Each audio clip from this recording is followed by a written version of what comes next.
Well, welcome everybody to this week's edition of Market Insights. Hope you're having a wonderful holiday season. Such a great time of the year, isn't it?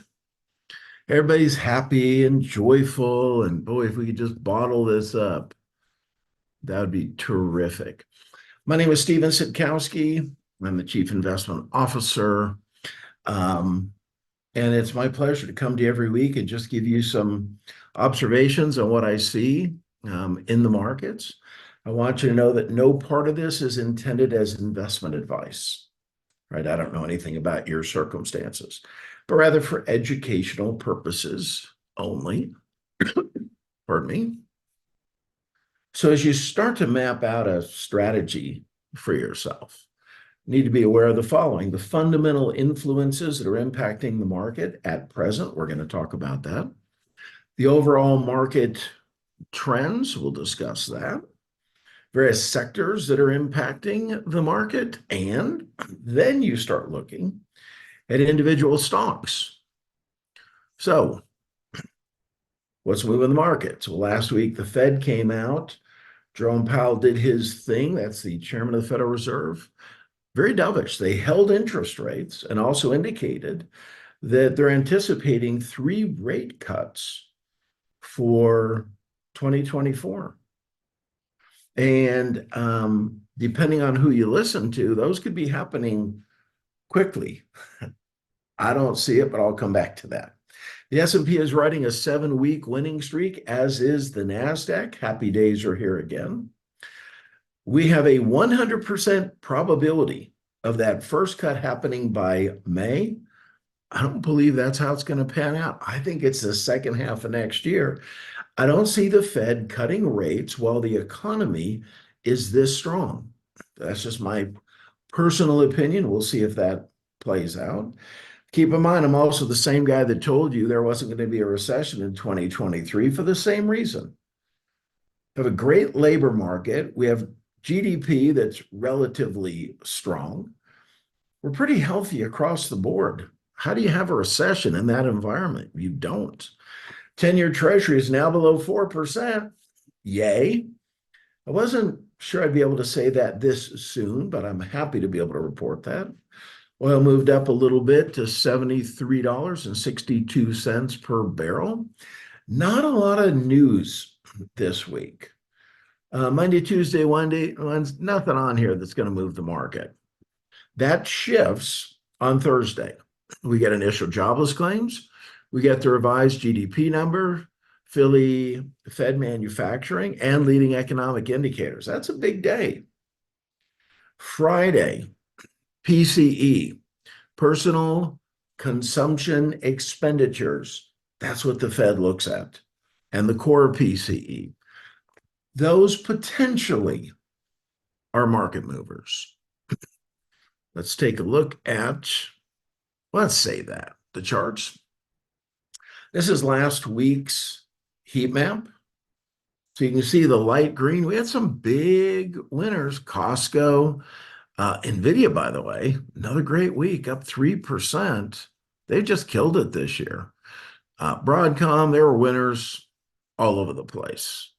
Not so much Oracle, Adobe, Pfizer, Lilly, United Health. There's your year-to-date heat map. Had massive winners. NVIDIA up almost 240%. Tesla over 100%. Alphabet 54. Meta nearly 200. Microsoft, Apple. That's been a, if you knew how to pick stocks, and by the way, you didn't have to be that talented this year, you've made a fortune. Market breadth, also known as the internals, really strong. Look at the new highs versus new lows on the NYSE, 482 to 71. And have it on the NASDAQ, 651 to 422, bullish.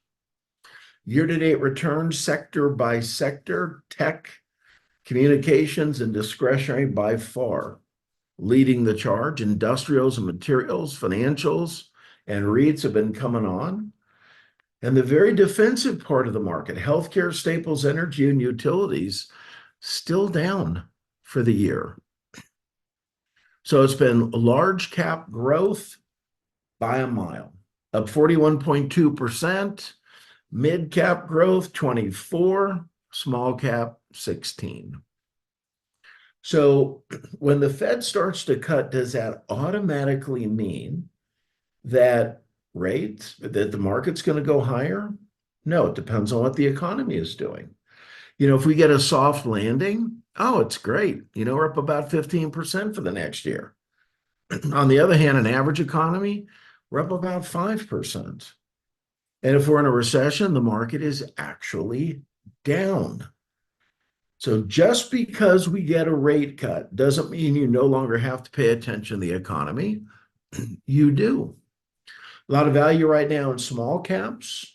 Average PE is somewhere in the 14% range. On the S&P, it's closer to 20. So there could be more room to run in the Russell. Symbol for that is IWM, like Mary. Investors are highly bullish. If you look at the bullish to bearish spread, decidedly bullish right now. Look at that. Treasuries are selling off. Why? Where's that money going? It's going into stocks. Exactly where it should be going. Who wants to settle for 5%? Market in November was up 10% for the month. And we got some earnings this week, but the only one of consequence is really FedEx. So that will come out on Tuesday. Here's your Fed probabilities. January, there's a 91% chance Fed will hold rates. Look at this. In March, they're saying there's a 65% chance that they cut. I don't believe it. And if they don't cut then they're going to come in May. I don't believe it either. Mark my words, second half. If I'm wrong, I'll be the first one to acknowledge it. So, all right. Well, thanks for hanging with me for another week. I will see all of you again after the first of the year. So I hope 2023 has been good to you. More than just the market, but, family and health. And, I hope you're doing the right things. And that when you set your 2024 goals, that you also have a plan for how you're going to achieve them. And I'll be there with you, helping any way that I can. All right, gang. Well, until next time, blessings to you and yours.